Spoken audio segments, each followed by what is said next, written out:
So ito na nga, Day 6 of 365. Alam niyo ba na may simpleng bagay na lagi naming ginagawa? And it's something that helps our relationship grow stronger. Once a month, we make it a point na kumakain kami magkasama.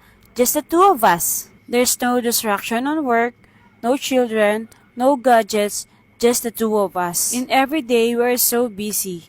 Di ba minsan nakaligtaan na natin yung simpleng bonding moments na nagpapaalala sa atin kung bakit tayo nagsimula sa journey na together? But when we share a meal like this, it's not just about the food.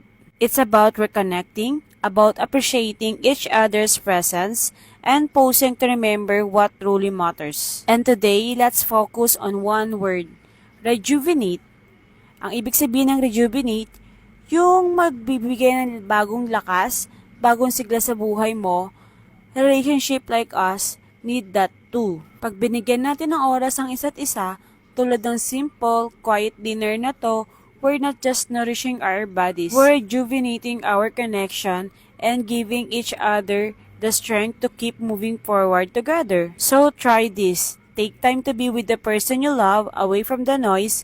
You realize that in these quiet moments, you'll find the most important conversations. Because at the end of the day, it's not just about the food, it's about rejuvenating your relationship. Follow for more.